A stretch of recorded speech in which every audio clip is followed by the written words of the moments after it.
à la pose de la première pierre, ou tout au moins au lancement des travaux de la route Babadjou-Bamenda. Babadjou-Santa-Bamenda. Je dois dire que c'est un événement que j'ai surpris sur le long de mon trajet parce que j'allais à Bamenda voir les villes mortes. Est-ce qu'elles existent réellement? Quel est le problème qui y est posé? Pourquoi des compatriotes peuvent se mettre en marche de la légalité, entre guillemets? Et quelles sont les approches qu'on peut inventer, qu'on peut initier pour que ce mauvais débat s'arrête, pour qu'un peuple qui a toujours vécu en bonne entente revienne dans le droit chemin. Je suis donc allé à Bamenda, ici et là, et je me suis arrêté sur cette route qui était spécialement mauvaise. Je viens de l'Est du Cameroun, où nous avons également des routes qui ne sont pas les plus jolies.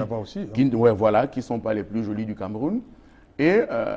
Mais cette route-là était une réelle préoccupation. D'abord parce que c'est pratiquement la seule artère qui dessert le Cameroun anglophone du nord-ouest, s'entend, avec le reste du Cameroun, de l'ouest, de Bafia et de Yaoundé. Et par chance, ce jour-là, nous avons trouvé la délégation officielle du gouvernement. Je pense même que le Premier ministre devait y être. Il a sans doute été pris par ses activités. Mais il y avait tout le Bamenda politique. Il y avait Ni John Frundi, qui ne vient pas souvent dans toutes les manifestations. Vous comprenez l'importance de cette route. Il y avait le sénateur et patriarche Achidi Achou. Il y avait le maire de Santa. Il y avait le fond des fonds. Il y avait le chef de l'association des fonds. Il y avait une kyrielle de personnalités, au nombre desquelles le ministre des Travaux publics, Nganou Ndjoumessi. Pour la Tangandji, il n'était pas là? Pour la Tangandji, c'est une autre histoire, a été mis en quarantaine par les gens de son village. C'est sérieux ça alors? Je viens de Bamenda. Je vous parle des faits vécus. Il a acheté une maison dans un quartier à Bamenda qui s'appelle Tambessi. Cette maison, maintenant, je suis allé la voir, j'ai fait des photos. Est en friche. Il y a des herbes maintenant, parce qu'il n'y a pas un gardien et il ne va plus beaucoup. Et une espèce de fatwa qui pèse sur lui? C'est-à-dire que personne ne doit lui parler. Véritablement, je crois que les approches qu'on a eues, il faut qu'on dise les choses claires au chef de l'État du Cameroun. Même si c'est à tort, il n'est plus du tout écouté à Bamenda. Même, il est vomi. Et ça ressort partout au marché à Bamenda. Alors, je parlais de la route, je vais arriver sur Bamenda. Nous nous sommes donc arrêtés à Santa. À Santa. Parce que la pause, la première pierre, c'était à Santa. J'ai oublié de dire que la représentante de la Banque mondiale qui finançait cette route-là était là également. Ce fut une cérémonie très haute en couleur. Il y a beaucoup de jolis discours. Mais vous savez, je reste toujours assez sceptique quand j'entends des discours des officiels. Après la pose de la première pierre, je suis donc retourné regarder. Il y a 3 jours, parce que j'en viens là. Oui, cette route est faite. Oui, cette route est belle. Oui, je pense qu'elle sera finie jeudi. Vous allez d'ailleurs voir dans les photos, j'ai fait les photos avec une autre particularité qui m'a ému là-bas. C'est qu'il y a des dames qui conduisent des machines qui damment le sol. Là. Oui, il y a 2 dames qui sont dans ces circuits-là, qui sont des ingénieurs et qui se comportent comme tout le reste du personnel. Cela m'a flatté, j'ai fait quelques photos sans arrière-pensée avec ces dames, évidemment. Encore qu'aujourd'hui, que la pluralité dans les relations matrimoniales est presque acceptée, alors même que le code pénal l'interdit. Mais enfin, je suis allé regarder cette route. Les travaux se sont déroulés comme ça. On a pris de Babadjou vers Bamenda et de Bamenda vers Babadjou. Si bien que la cloison sera faite entre les 2 zones, les 2 tranches, les deux tronçons. Oui.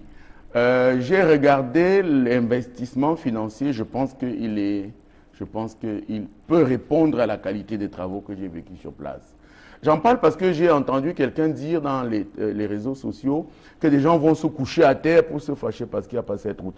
Est-ce que celui-là vienne à Bomban et à Angosas et à Bagbezé, voir. Je précise que Bagbezé, c'est le village du ministre Bokam. Et que pour y aller... je crois. Oui, et mon village, c'est Beul, c'est-à-dire tout à côté. Et que pour y aller...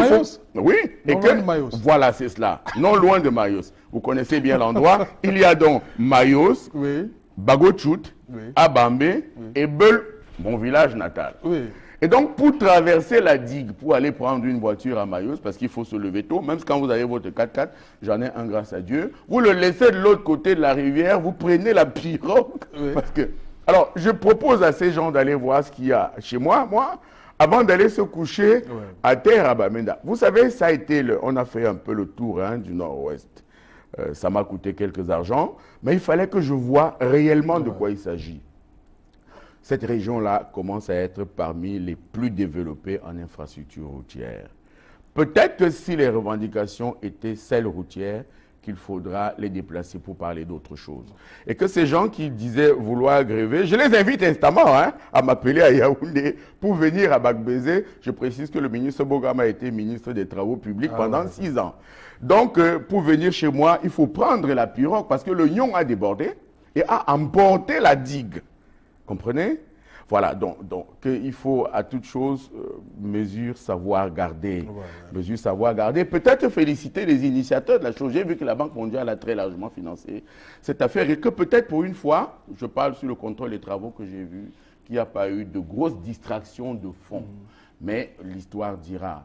L'histoire dira. Okay. Alors, je voulais arriver sur le Bamenda donc, que j'ai vécu. J'allais voir, parce que la route était un prétexte, j'allais voir qu'est-ce qu'il y a, qu'est-ce qui se pose comme problème et quelles sont les vraies revendications de ces gens. Vous savez, Serge, il y a un problème au Cameroun. On n'aime pas ouvrir le débat là où il est. Le débat à Bamenda, oui, c'est le partage du pouvoir. Personne fondamentalement au Nord-Ouest ne veut quitter la République. Il y a certes eu des actes de débordement. Vous me permettez de parler du directeur général de la CNPS qui a dit qu'il faut rendre la violence par la violence. Vous avez suivi ça dans une chaîne de télévision concurrente. Non.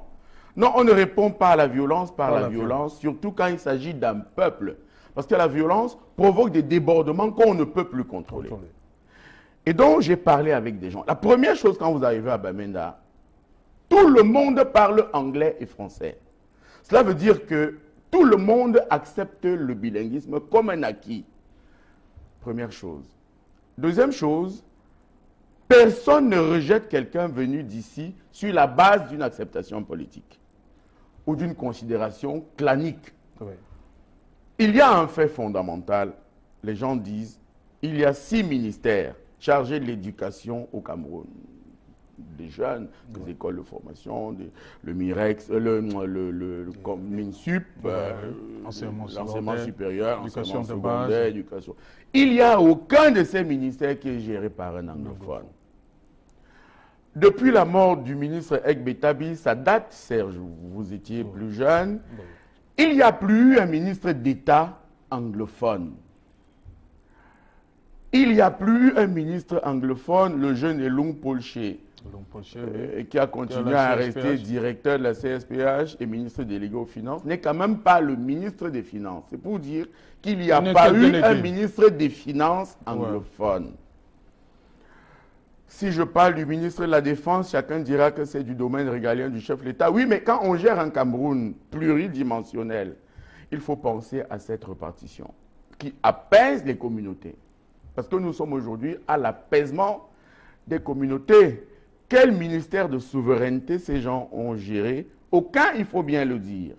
Du coup, ces gens se sentent exclus du reste du Cameroun. Je vous parle de la réalité, je viens de Bamenda. Ces gens se sentent exclus de la chose nationale. Cela amène des réactions telles que j'ai vécues. Nous sommes entrés dans un restaurant pour demander à manger. J'ai demandé du riz et du poulet. Il y avait le ekpang seulement. Et la dame a dit French people. Voilà. Elle a dit French people. Au carrefour, là, au marché, oui, une jeune fille, vous allez voir. Parce qu'au lieu de dire des âneries telles qu'on va répondre à la violence par la violence, il faut réfléchir sur le fondamental. Je voulais acheter des cacahuètes, des arachides grillés, puisqu'on n'avait pas mangé au restaurant. Et c'est une jeune fille de 13 ans qui les vendait. Elle a dit, elle m'a fait le signe de mépris là-bas, c'est comme ça. Et puis elle a dit qu'elle ne vend pas aux francophones. Qu'elle ne vend pas aux francophones. À ce point-là? Bien sûr. Ceux qui vont s'occuper de la gestion de cette affaire devront faire un effort fondamental sur le revivre ensemble, parce que ces gens se sont coupés de nous. Il faut dire la vérité au président. Vous allez voir où je vais aboutir, pourquoi je parle beaucoup de président. Nous sommes donc entrés à un café, le grand café au centre là, hein, à la grande route là. Oui, oui, oui. Oui, une sorte Commercial Avenue. Voilà, à Commercial Avenue. Et il y a des jeunes filles. J'ai vu que les serveuses des bars sont très avancées. Là-bas, elles ont des plaquettes. Elles font donc des commandes sur la plaquette et la commande arrive au comptoir. Nous avons commandé, pardon pour la publicité, des Guinness, toutes petites. Elles coûtent 1000 francs. Et nous avons parlé en français. Et la dame est allée, qui avait fait sa commande ici, est repartie tout à côté parler au monsieur qui s'occupe, je crois, de la sécurité. Et lui a dit, Paul Biya, puis Poulndem, que c'est les gens de Paul Biya. Et la Guinness est passée de 1000 francs à 2000. La petite alors, hein? Et nous nous sommes plaints, et elle a dit, rentrez chez vous. Oui, la situation est gravissime. Elle est à ce point. Il faut s'y atteler. Il faut régler ce problème. Je lis ici et là que le 4 octobre, il y aura des manifestations du genre dont il ne faut pas rêver dans un État prometteur comme le nôtre. Parce que moi, je suis de ceux qui pensent encore que le Cameroun n'est pas devenu un endroit, mais bien un État. Que le 4 octobre, il y aura la proclamation de l'État anglophone qui s'appelle Ambazonie, je crois. Je crois que la situation est suffisamment grave pour que même en alliant une certaine dose de fermeté, les anglophones qui sont des Camerounais aient droit, enfin Serge, à une visite du chef de l'État. Il faut le dire, cela peut s'organiser. Les services de sécurité du Cameroun sont assez forts pour cela, que le président se déplace. Décrète la fin des hostilités, proclame la trêve et disent le RDPC est né à Bamenda. Et j'avais annoncé ici, Bamenda is my second home. Et là-bas, à Bamenda, on lui a donné un nom, gentleman. Pourquoi tout ceci s'est effiloché en si peu d'années? C'est parce que les comportements de ceux précisément qui disent qu'il faut aller à la violence sont. Mais le fondamental, Serge, parce que moi je suis allé au fond de la chose, c'est que à Fumban, vous étiez plus jeune ou pas né, on avait décidé. La conférence de Fumban? Oui, de l'État fédéral. L'État unitaire est venu par la suite. Oui, mais il était prévu que les anglophones aient un vice-président. Oui. Et ici, un président. Qu'il y ait cette sorte d'équitabilité dans le partage, la répartition des postes de pouvoir. Vous voulez compter, c'est une parenthèse, Serge, le nombre de ministres que la grande région du centre a elle seule? 28 ministres. Vous pensez que ça ne choque pas? Vous voulez parler du nombre de directeurs généraux des sociétés d'État qui sont de la seule région du Grand Centre? Vous pensez que ça ne choque pas? Vous pensez que les anglophones ne voient pas? Vous pensez qu'à l'est du Cameroun, on ne voit pas? Eh bien, c'est tout cela qui demande que des gens s'asseyent pour repenser le Cameroun. Aujourd'hui, c'est devenu urgent, essentiel, important et nécessaire de le faire. Je parlais du chef de l'État, vous allez voir, je vais parler maintenant des erreurs de gestion de l'après-Fumban. Après Fumban, il y a eu des grandes familles. Notamment les participants, Tandemuna, Foncha, Ndele, j'ai vu le Willin de Orok un peu, et tout ça, des gens qui étaient associés à cette chose. Ils étaient 9 familles. 9 familles qui ont géré la chose politique. Depuis lors jusqu'à maintenant. Tandemuna, bien sûr. C'est pour ça que je regarde les sorties de M. Mouna avec quelques a priori. Lequel? Celui qui est candidat déclaré ou pas encore. Donc, Maître? Oui, et même que je pense que certaines visites en Ouganda ou au Rwanda, si elles sont vraies, peuvent être difficiles à expliquer. Je suis pudique, je suis un homme politique. Et surtout, je vais éviter un procès. Il semble que c'est un avocat. Donc, je veux dire que, pour prendre précisément la famille Mouna, il n'y en a aucun qui n'a pas fait de bonnes études, généralement avec les bourses d'État du Cameroun. Leur père était un pilier du régime de Yaoundé. Ainsi de toutes les autres familles. Eh bien, ces familles ont généré des enfants. Quand les pères sont morts, ces enfants ont pris les places de leurs pères et sont des interlocuteurs de Yaoundé. sont donc nommés à des postes stratégiques. Ces enfants viennent de faire une autre génération qui, elle, est également en train de faire de bonnes études en Europe, souvent également avec des bourses de Yaoundé. Cela installe une dynastie qui est de plus en plus vomi là-bas. Personne ne veut plus de cette dynastie. Parce que s'ils ont signé à Fumban, c'était quand même bien avec l'accord du peuple. C'est quand même les hommes qu'on gouverne. Ils étaient allés signer à Fumban. Si le peuple avait refusé, il n'y aurait rien eu du tout. Rappelez-vous qu'une partie du Cameroun est rentrée au Nigeria, c'était le 1er octobre, je crois, et personne n'ose plus célébrer, non, commémorer cette affaire. Au temps d'Aïdjo, je me rappelle, les drapeaux étaient mis en berne, et on disait toujours qu'on se rappelait du départ de certains de nos frères de l'Outre-Mungo. Oui.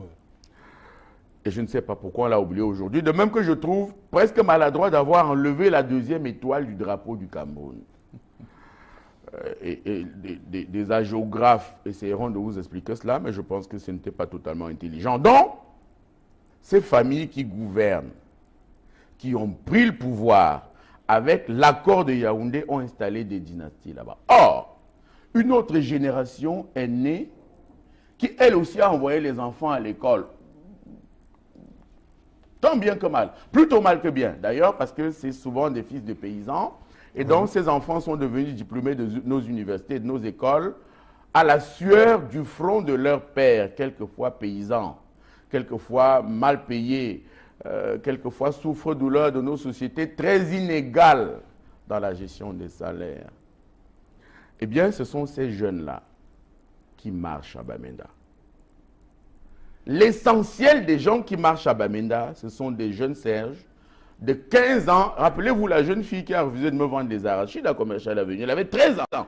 13 ans. Et ces jeunes-là disent, nous ne sommes pas partie prenante du pouvoir de Yaoundé. Nous ne nous sentons plus concernés. C'est ça la naissance pour les extrémistes de l'idée d'un État qui les reconnaîtrait enfin comme des citoyens à part entière. Et maintenant, les représentants de Yaoundé actuels, il faut bien préciser que quelques-uns ont perdu les élections présidentielles dans leur village, et pas des moindres. Vous parliez tout à l'heure de M. Atangandi, il n'est pas le seul. Regardez le tollé général, le désordre qu'a orchestré une simple manifestation comme le meeting que le RDPC a voulu organiser. Ouais.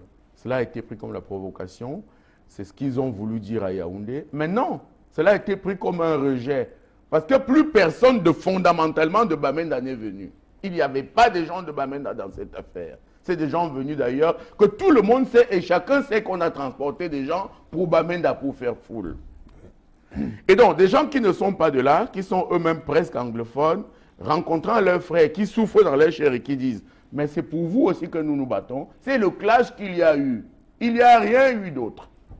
Il faut le dire au président de la République, lui seul tient la décision maintenant. Okay. Si vous avez mis le président dans l'idée qu'il est toujours notre père, on va revenir sur le... Parce que pour moi, il est toujours le président de la République, même si quelques-uns se battent déjà pour sa succession.